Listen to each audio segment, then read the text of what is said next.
கிறிஸ்துவில் பிரியமானவர்களே, அன்பின் ஆண்டவர் இயேசு கிறிஸ்துவின் நாமத்திலே நான் உங்களை அன்போடு கூட வாழ்த்துகின்றேன். வாழ்க்கை பயணத்திலே பல வேளைகளில் நம்முடைய உணர்வுகள் ஒரு நாள் மகிழ்ச்சியா இருக்கிறது, ஒரு நாள் துக்கமா இருக்கிறது, ஒரு நாள் சோகமா இருக்கிறது, அடுத்த நாள் களிகூறுதலோடு கூட இருக்கிறது. இப்படிப்பட்ட வித்தியாசமான உணர்வுகள் உங்களை தாக்கலாம். ஆனால் வாழ்க்கை முழுவதுமே சோகமாகவும் எதை நினைத்தாலும் சந்தோஷப்பட முடியாதபடி இருப்பீர்கள் என்றால் ஏதோ ஒரு பிரச்சனை ஆத்துமாவில் இருக்கிறது என்ற அர்த்தம். சில நாட்களுக்கு முன்பு ஒரு சகோதரியை சந்தித்து பேசினேன். அவர்கள் சொன்னார்கள், என் வாழ்க்கையில் மீள முடியாத சில துக்கம் இருக்கிறது, பல ஆண்டுகளாக இருக்கிறது என்று சொன்னார்கள். என்னால் அதை ஏற்றுக்கொள்ள முடியவில்லை. வாழ்க்கையில் துக்கம் வரும், ஆண்டவரிடத்தில் வந்தால் ஆண்டவர் சரிப்படுத்துவார், ஏன் பல ஆண்டுகள் இருக்கிறது என்று சொல்லுகிறார்கள் என்று நினைத்தேன். அவர்களை பார்த்து கேட்டேன், நீங்கள் வேதத்தை வாசிக்கிறீர்களா என்று கேட்டேன். அவர்கள் சொன்னார்கள், நான் வேதத்தை அவ்வளவாக படிப்பது இல்லை. சகோதரி, உங்கள் பிரச்சனைக்கு காரணமே நீங்கள் ஆண்டவருடைய வேதத்தை சரிவர படிக்காததான் என்று சொன்னேன். எப்படி சொல்லுகிறீர்கள் என்றார்கள். ஒரு வசனம் தான் எனக்கு ஞாபகம் வந்தது. அந்த வசனத்தை இன்றைக்கு உங்களுக்கும் வாசிக்க விரும்புகிறேன். 119 சங்கீதம் 25 வசனம்.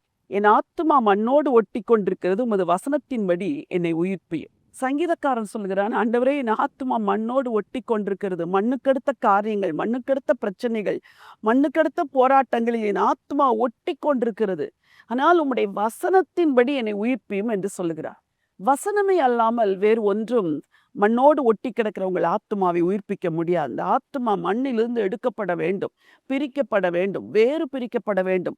அது விண்ணுக்கெடுத்த காரியங்களை நோக்கி பார்க்க வேண்டும். சூழ்நிலைமைகள் எப்படி இருந்தாலும் தேவனை துதிக்க வேண்டும், மகிமைப்படுத்த வேண்டும், மகிழ்ச்சியா இருக்க வேண்டும். இதற்கு ஒரே ஒரு வழி கர்த்தருடைய வார்த்தை தான். இன்றைக்கு உங்களை பார்த்து சொல்கிறேன், கிரமமாய் எல்லா பிரச்சனைகளுக்கு மத்தியிலும், போராட்டத்தின் மத்தியிலும் வசனத்தை படியுங்கள்.